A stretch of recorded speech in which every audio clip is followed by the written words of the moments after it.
को ध्यानाकर्षण गराउन चाहन्छु। म जहिले पनि विदेश भ्रमणमा जाँदा यस सम्मानित सदनलाई जानकारी गराएर र एजेन्डाहरू बारे पनि मुख्यतः यी हुनेछन् भन्ने कुरा पनि प्रस्तुत गरेरै गएको छु। भारत भ्रमणमा जाँदा पनि मैले सम्मानित सदनलाई जानकारी गराएरै गएको थिएँ र अहिले संयुक्त राष्ट्रसंघ र चीनको भ्रमणमा जाँदा पनि मैले सम्मानित सदनलाई जानकारी गराएको स्मरण गराउन चाहन्छु। केही मान्य सदस्यहरूलाई थाहा रहेनछ कि जस्तो लागेको हुनाले मैले अलि जोड दिएर भन्नुपर्ने अवस्था आइलाग्यो। यी भ्रमणका बारेमा जानकारी गराउनु पूर्व सर्वप्रथम म दुईवटा विषयमा सम्मानित सदनलाई जानकारी गराउन आवश्यक ठान्दछु। एक, आजै बसेको मन्त्री परिषदको बैठकले सुनको अवैध पैठारी तस्करी नियन्त्रणका लागि सुझाव सहितको प्रतिवेदन पेश गर्न जाँचबुझ आयोग ऐन 2026 को दफा 3 को उपदफा 2 बमोजिम उच्च अदालतका पूर्व न्यायाधीश श्री दिल्लीराज आचार्यको अध्यक्षतामा पूर्व प्रहरी अतिरिक्त महानिरीक्षक श्री सहकुल बहादुर थापा, पूर्व सहसचिव श्री किशोर जङ कार्की र पूर्व सहसचिव श्री प्रेमराज जोशी रहेको जाँचबुझ आयोग गठन गर्ने निर्णय भएको छ।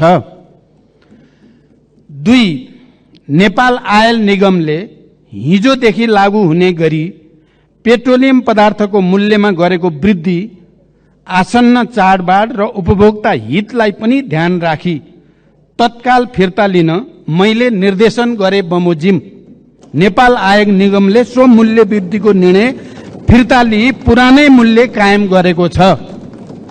म मान्य सदस्यहरूलाई जानकारी के गराउन पनि आवश्यक ठान्दछु भने अघि एकजना मान्य सदस्यहरूले सरकार बाहिरबाट प्रधानमन्त्री आउँदा आउँदै जनतालाई भन्नुभयो, त्यो मेरो जानकारीमा थिएन र प्रधानमन्त्री या सम्बन्धित मन्त्रालयको पनि निर्णय भन्दा केही महिना अगाडि आयल निगम बिस्तारै पहिलाको ऋण चुक्ता गरेर नाफातिर गइरहेको स्थितिमा सायद यो उपयुक्त समय हो अटो प्राइसिङमा जाने भन्ने भएको थियो। त्यसैको आधारमा भएको थियो, जुन अहिलेको जनताको पीर मर्का, जनताको भावना र आवश्यकता विपरीत थियो। आज बिहान मात्रै मैले प्रधानमन्त्री या सम्बन्धित मन्त्रालय या उप प्रधानमन्त्रीहरूलाई पनि जानकारी नदिई अटो प्राइस भनेको आयल निगमको स्वतन्त्रता होइन, राज्यबाट अलग जाने भन्ने होइन, राज्यभित्रकै अङ्ग हो। त्यसकारण अहिलेको यो परिस्थितिमा त्यो मूल्य फिर्ता लिनुपर्छ भन्ने निर्णय गरियो। त्यही निर्देशन अनुसार आयल निगमले मूल्य फिर्ता लिएको छ। यो जानकारी पनि म गराउन चाहन्छु। यो दुईटा जानकारी पछि अब म भ्रमणको बारेमा यस सम्मानित सदनलाई जानकारी गराउँछु। सभामुख महोदय, नेपाली प्रतिनिधिमण्डलको नेतृत्व गर्दै यही सेप्टेम्बर 17 देखि 21 सम्म संयुक्त राष्ट्रसंघको 78औं महासभामा सहभागी भई सम्बोधन गरे पश्चात सेप्टेम्बर 23 देखि 30 सम्म जनवादी गणतन्त्र चीनको औपचारिक भ्रमण सम्पन्न गरी 2080 असोज 13 गते स्वदेश फर्केको छु। संयुक्त राष्ट्रसंघको महासभामा सहभागी हुन र चीनका प्रधानमन्त्री ली छियाङको निमन्त्रणामा चीन भ्रमणमा जानु अघि पनि मैले यस विषयलाई जानकारी गराएकै थिएँ। मित्र राष्ट्र चीनको औपचारिक भ्रमण चीनका महामहिम राष्ट्रपति सी जिनपिङले गर्नुभएको 2019 को भ्रमणपछि नेपालबाट गरिएको यो पहिलो उच्चस्तरीय भ्रमण हो। कोभिड-19 महामारीका कारण लामो समयदेखि उच्च स्तरमा कुनै भ्रमण नभएको सन्दर्भमा मेरो भ्रमणले नेपाल र चीन बीच आपसी विश्वासको वातावरणलाई सुदृढ गर्दै दुवै देशबीच रहिआएको ऐतिहासिक सम्बन्धको समग्र पक्षलाई थप प्रगाढ बनाउन महत्त्वपूर्ण भूमिका खेलेको विश्वास लिएको छु। यस भ्रमणका दौरानमा चीनका महामहिम राष्ट्रपति तथा प्रधानमन्त्रीसँग सारभूत पक्षमा भएको छलफलबाट नेपाल चीन सम्बन्धलाई थप उचाइ दिन मद्दत पुगेको छ। विगतमा भएका समझदारीहरूको कार्यान्वयन गर्दै लैजाने प्रतिबद्धता व्यक्त भएको छ। चीनका महामहिम राष्ट्रपति र प्रधानमन्त्रीसँग प्रतिनिधिमण्डल स्तरीय वार्ता र छलफल हुँदा चीनसँगको व्यापार, लगानी, अन्तर्देशीय यातायात सञ्जाल र आर्थिक सामाजिक साझेदारी वृद्धि गर्दै लैजाने दिशातर्फ हाम्रो सम्बन्ध केन्द्रित रहनुपर्ने मैले राखेको धारणाप्रति महामहिम राष्ट्रपति र प्रधानमन्त्रीले चीनको पूर्ण समर्थन रहेको बताउनुभयो। उच्चस्तरीय भेटहरूमा नेपालको उत्तरी सीमा क्षेत्रमा चीन तर्फबाट प्रसारण लाइन निर्माण, नेपाल र चीनको सिमानामा रहेको भूभागमा केन्द्रीय विद्युत प्रसारण प्रणालीबाट विद्युतको पहुँच पुर्याउन नसकिने स्थानहरूमा सौर्य प्रणाली जडान, विभिन्न सडक निर्माण तथा स्तर उन्नति, स्वास्थ्य तथा कृषि क्षेत्रमा सहयोग विस्तार, कोभिड पछि अवरुद्ध भएका साथै परम्परागत सीमा नाकाहरूको पुनः सञ्चालन, सीमा नाकामा नेपालतर्फ पूर्वाधार निर्माण, अत्याधुनिक प्रयोगशाला निर्माण जस्ता पूर्वाधार विकासका बारेमा केन्द्रित भएको थियो। यसैगरी नेपाल चीन बीचको जनस्तरको सम्बन्धलाई प्रगाढ बनाउन पोखरा अन्तर्राष्ट्रिय विमानस्थलहरूमा चीनबाट सोझै हवाई उडान गरिनुका साथै विज्ञान र प्रविधिको क्षेत्रमा सहकार्य गर्ने, द्विपक्षीय व्यापार विस्तार गर्ने विषयमा समेत विस्तारपूर्वक छलफल भयो।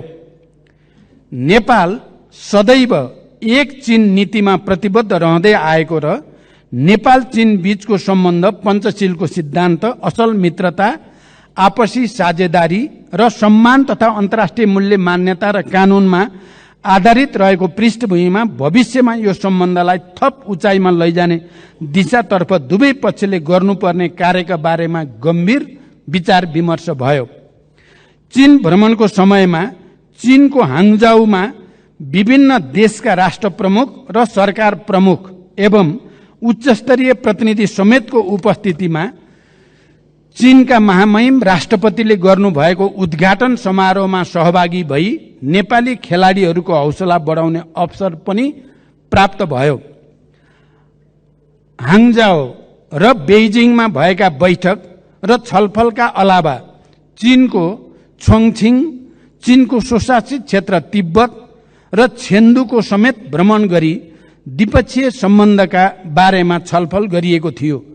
प्रत्येक बैठकमा त्यहाँका राजनीतिक नेतृत्वबाट नेपाल चीन सम्बन्धलाई थप उचाइमा पुर्याउने एवं मेरो भ्रमणको अवसरमा नेपाल र चीनबाट संयुक्त रूपमा जारी वक्तव्यको पूर्ण कार्यान्वयन गर्ने प्रतिबद्धता व्यक्त भएको थियो।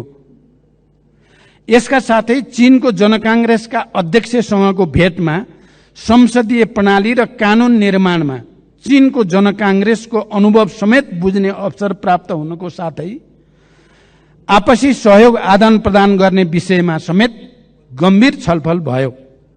चीन भ्रमण अघि मैले संयुक्त राष्ट्रसङ्घको चालु 78औं महासभामा सहभागी भई उच्चस्तरीय सत्रको जेनरल डिबेट सामान्य बहसमा नेपालको तर्फबाट सम्बोधन गरेको थिएँ।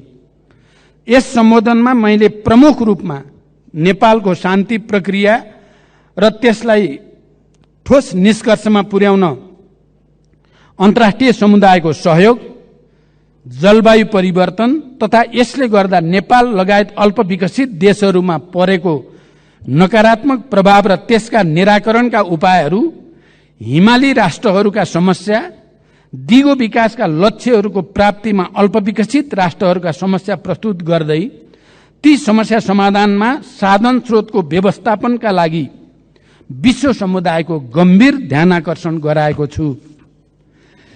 यसैगरी अति कम विकसित तथा भूपरिवेष्टित राष्ट्रका समस्याहरूप्रति विश्वको ध्यानाकर्षण गराउँदै ती राष्ट्रहरूको विकासका लागि अन्तर्राष्ट्रिय सहयोग, प्रविधि हस्तान्तरण र लगानीका माध्यमबाट गरिबी तथा असमानता हटाउँदै जानुपर्ने विषयमा मैले विशेष जोड दिएर राखेको छु।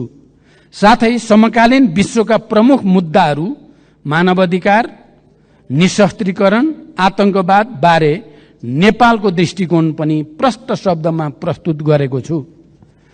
महासभाको मूल सत्रका अलावा दिगो विकास सम्बन्धी शिखर सम्मेलन एसडीजी समिट, जलवायु सम्बन्धी शिखर सम्मेलन क्लाइमेट एम्बिसन समिट, महामारी रोकथाम तयारी र प्रतिकार्य सम्बन्धी उच्च स्तरीय बैठक high level meeting on pandemic prevention preparedness and response, विकासका लागि वित्त सम्बन्धी उच्च स्तरीय संवाद high level dialogue on financing for development, स्वास्थ्य सम्बन्धी high level meeting on universal health coverage तथा United Nation friends of vision high level briefly समेत सम्बोधन गरेको थिएँ।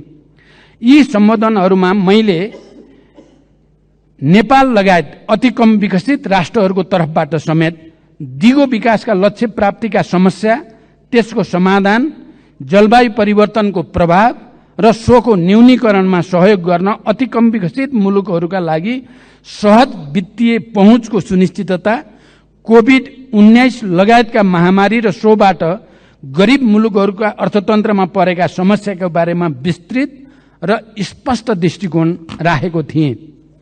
यसपटकको मेरो राष्ट्रसङ्घको सबै सभाहरूमा सम्बोधन गर्दा खाली नेपालको प्रधानमन्त्रीको हैसियतले मैले विषयलाई स्पष्ट राख्ने अवसर प्राप्त गरेको मात्रै होइन।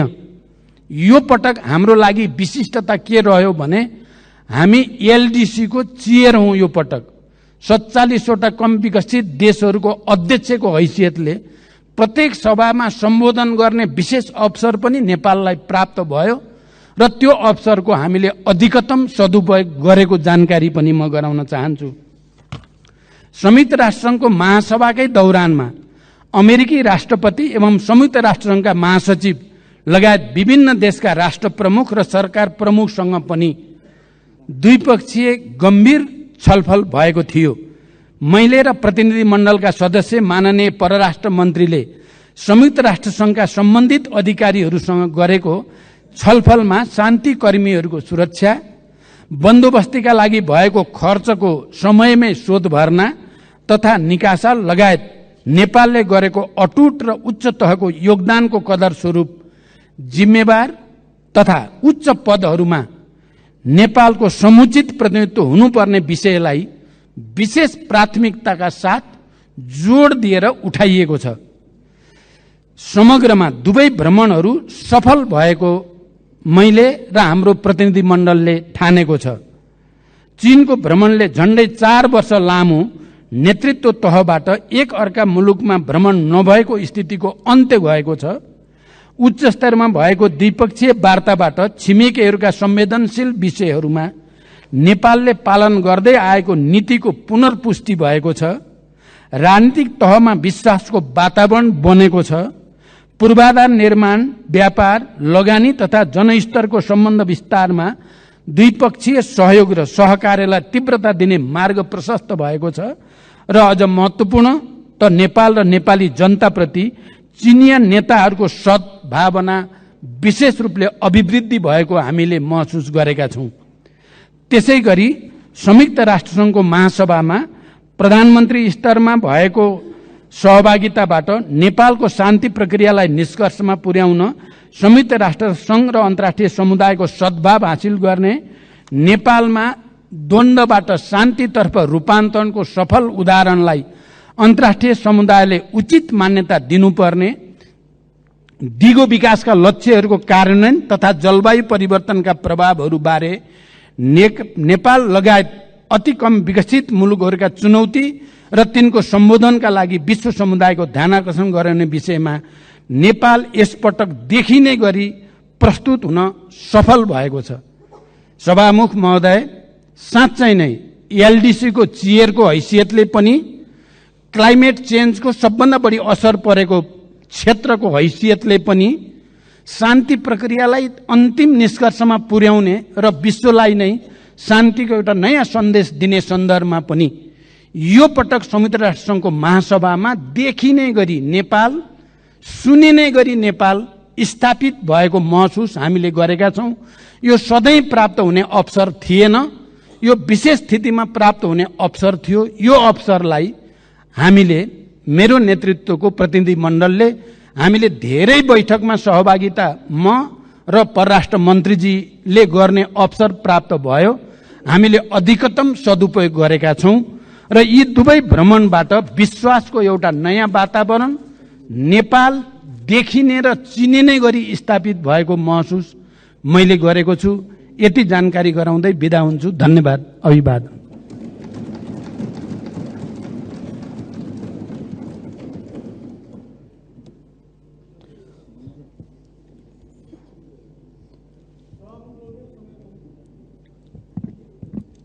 माननीय